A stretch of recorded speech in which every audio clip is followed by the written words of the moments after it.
गरियाबंद के फिंगेश्वर क्षेत्र के रवेली गांव के लोग जर्जर नुमा पुल पार करते हुए रोजाना जान जोखिम में डाल रहे हैं। करीब 35 साल पुराना ये पुल बारिश में पानी से भर जाता है और गांव टापू में बदल जाता है। पुल से होकर घटारानी और जतमाई मंदिर जाने का ही रास्ता है। 20 सालों से गांव वाले नए पुल की मांग कर रहे हैं, लेकिन प्रशासन सिर्फ आश्वासन दे रहा है। मजबूरी में ग्रामीण हर साल चंदा इकट्ठा कर पुल की मरम्मत करते हैं और चेतावनी दी है कि जल्द समाधान नहीं हुआ तो वे चक्का जाम करेंगे।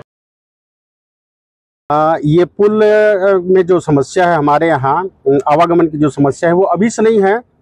विगत 15-20 साल से हम लोग मांग कर रहे हैं। ले दे के जैसे तैसे हम लोग चुनाव बहिष्कार किए, उसके बाद कहीं जा करके एक छोटा सा रास्ता निर्माण किया गया था। उसको जो है हर साल रिपेयरिंग किया जाता है, टूट जाता है। प्लस 3 फीट जैसे ही पानी उसमें नाले में आता है वो पानी ऊपर चढ़ जाता है, आवागमन बाधित हो जाता है। वैसे भी ये ग्राम रवेली जो है स्वास्थ्य विभाग की नज़र में ये है सेंसिटिव ग्राम जो है कहलाता है। क्योंकि यहाँ एक समय था जब जोर से हैजा फैली हुई थी, यहाँ उस समय से स्वास्थ्य विभाग की नज़र में है ये गांव। लेकिन लगातार जनप्रतिनिधियों के द्वारा जो है ये हमारे पुलिया को नजर के दिनों में कितनी परेशानी होती है? परेशानी ये है कि बच्चों को सबसे पहले तो बाहर जाने में समस्या होती है। चूँकि यहाँ लोहरसी जो हाई स्कूल है, कॉलेज है, वहाँ राजिम है, वहाँ जाने में बच्चों को समस्या हो जाती है। हफ्ते 10 दिन जो है बच्चा जो है स्कूल नहीं जा पाते हैं। जर्जर बहुत दिनों से है, मैं जब से आई हूँ तब से ऐसी देख रही हूँ। और बच्चे लोग को भी बहुत परेशानी होते हैं, जैसे हर दिन हादसा होते हैं और कई बार तो पशु पक्षी सब बहा जाते हैं और हम लोगों को बहुत समस्या होते हैं आवागमन से। हम लोग पुल निर्माण होना चाहिए, मरम्मत नहीं, हमको नया ही पुल चाहिए। अब हादसे की बात क्या करें, हम लोग मतलब इतने परेशान हो जाते हैं हादसे के लेकर। मतलब ये अभी मतलब 1-2 बार ऐसा नहीं है, मतलब ये पिछले कई वर्षों से ना, ये जो आप देख रहे हैं पुलिया जो है ना, पिछले कई वर्षों से समस्या बनी हुई है। और ये जो हमारा आवागमन का मेन जो ये रास्ता है, एक टापू है कहना चाहिए। रावेली हमारा टापू हो जाता है। जैसे बरसात के दिनों जैसी बाढ़ आता है ना, तो ये टापू हो जाता है। टापू में हम लोग क्या पूरा आवागमन अवरुद्ध हो जाता है। उससे कहीं ना कहीं पूरा ग्रामवासी हम लोग बाधित हो जाते हैं। कहीं भी हमारी जैसे ज़रूरी आवश्यकताएं जो है उसको लाने ले जाने के लिए, बच्चों जैसे यहाँ से पढ़ने के लिए दूर जाते हैं, है ना, तो उसमें दिक्कत होता है। तो ये सारी दिक्कत होती है। दूसरा चीज़ ये है कि जो घटनाएं जो होती है वो तो घटनाएं देखने लायक भी नहीं रहती। कई बार ऐसा हुआ है कि जान जाते जाते बचा है। कभी गाड़ी गिर जाता है, जो किसान जो अपन धान लेके जैसे इधर जाते हैं बेचने के लिए जो जाते हैं ना, गाड़ी गिर जाता है नीचे में, कभी पिकअप भी गिरे हैं। तो कई बार ऐसे हादसे हुए हैं।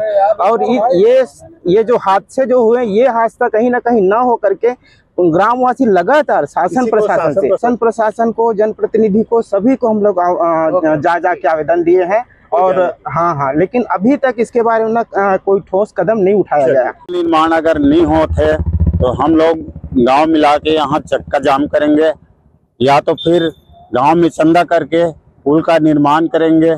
आसपास के गांव में जहाँ यहाँ तक रोड जुड़ा है वहाँ चंदा लेके कुछ न कुछ तो करेंगे। गरियाबंद जिले के मैनपुर विकास खंड की चिखली ग्राम पंचायत में प्रधानमंत्री ग्राम सड़क योजना के तहत 3 करोड़ रुपए की लागत से बनाई जा रही पुल 3 साल बाद भी पूरी नहीं हो सकी है।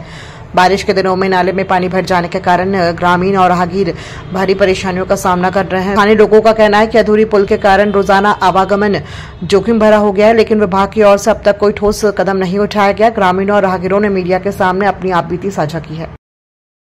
बहुत दिक्कत हो रहा है भैया, बहुत, क्योंकि मैं भी इधर भी डेली आना जाना करता हूँ तो बहुत ही प्रॉब्लम हो रहा है। और लगभग 1 साल से हो गया नहीं बन पाया।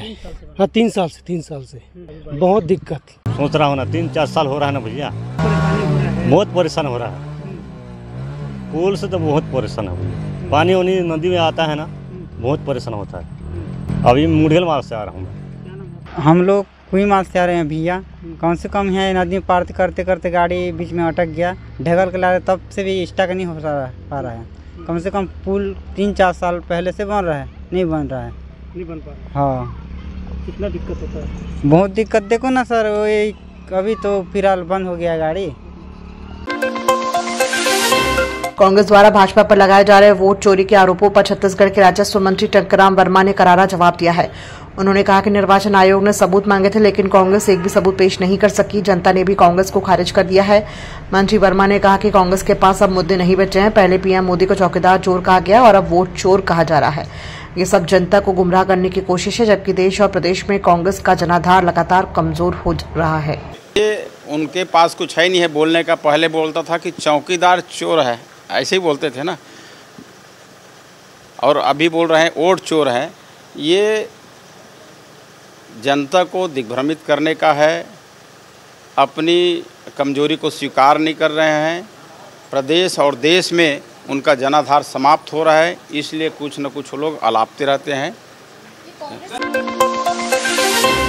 कांग्रेस के संगठन सृजन पर मंत्री टंकराम वर्मा ने तंज कसते हुए कहा कि भाजपा में बूथ मंडल से लेकर राष्ट्रीय स्तर तक लोकतांत्रिक नियुक्ति होती है। कांग्रेस में पहले राष्ट्रीय नेताओं की नियुक्ति होती है, फिर उनके नीचे अन्य नेताओं की। कांग्रेस के राष्ट्रीय अध्यक्ष कहते हैं कि ऐसा बूथ अध्यक्ष बनाएंगे जो उनके आदेश पर कुत्ते की तरह भौंके। देखिए, कांग्रेस का उनका जो संगठन का विषय है वो हमारे भारतीय जनता पार्टी से हट के बिल्कुल अलग है। हमारे यहाँ पहले बूथ का हम लोग चयन करते हैं, बूथ का अध्यक्ष बनाते हैं, फिर शक्ति केंद्र, मंडल, फिर प्रदेश, फिर राष्ट्रीय अध्यक्ष। उनका पहले राष्ट्रीय अध्यक्ष बनता है, फिर बाद में नीचे आता है। हमारे यहाँ लोकतांत्रिक व्यवस्था है, उसके हिसाब से होती है। और आपने एक बयान पढ़ा होगा, मैं भी पढ़ा हूँ, बड़ा अचरज लगा कि राष्ट्रीय अध्यक्ष हैं उनके कांग्रेस के, उन्होंने एक लाइन बोला था कि हमको बूथ अध्यक्ष ऐसे बनाना है जो कुत्ते की तरह भौंके। तो ऐसा उनका तो अभी तो वही बताएंगे। अब हमारे यहाँ के जो चुनाव हैं उसकी पद्धति से तो आप सब परिचित हैं, प्रजातांत्रिक गरियाबंद जिले के फिंगेश्वर क्षेत्र में ग्राम सहसपुर और कसेरू डी के बीच पुल पर बाइक और कार आमने सामने आ गए। बाइक सवार युवक संतुलन खोकर नदी में गिर गया, लेकिन ग्रामीणों और राहगीरों की मदद से सुरक्षित बाहर निकाला गया। बाइक नदी में डूब गई, जिसे स्थानीय युवा संगठन ने कई घंटों की मेहनत के बाद बाहर निकाला। ग्रामीणों ने पुल पर सुरक्षा उपाय और बैरिकेडिंग लगाने की मांग की है। छत्तीसगढ़ के कई क्षेत्रों में इस साल कम वर्षा हुई है, जिसके चलते कई किसानों की फसलें प्रभावित हुई हैं। राजस्व मंत्री टंकराम वर्मा ने कहा कि राजस्व विभाग सभी जिलों में सर्वे कर रहा है। रिपोर्ट आने के बाद कहां और कितनी फसल प्रभावित हुई है, ये स्थिति साफ होगी। देखिए, राजस्व विभाग सभी जिलों में सर्वे करती है कि कहाँ की फसल स्थिति क्या है। तो जहाँ पे कहाँ कम वर्षा हुई है, कहाँ अधिक वर्षा हुई है, कहाँ अच्छी वर्षा हुई है, ये तो मौसम विभाग की करता है और हमारे राजस्व विभाग भी करता है। तो सर्वे करेंगे और रिपोर्ट आने के बाद ही देखेंगे कि कहाँ पे वर्षा से फसल प्रभावित हुआ है, कहाँ अच्छी हुई है। सर्वे के बाद पता चलेगा। देखिए, निर्वाचन आयोग ने उसको कहा है कि तुमको यदि ऐसा लगता है तो सबूत के साथ पूरा आओ ले करके, लेकिन अभी कभी खड़ा हुए नहीं, उसको सबूत के साथ जाना चाहिए। कभी ईवीएम मशीन पे उंगली उठाते हैं तो कभी कुछ करते हैं। कुल मिलाकर के क्या है, जनता इनको जो है एक लाइन में खारिज कर दिया है और ये अपना स्वीकार नहीं कर रहे हैं कि जनता ने हमको नकार दिया है।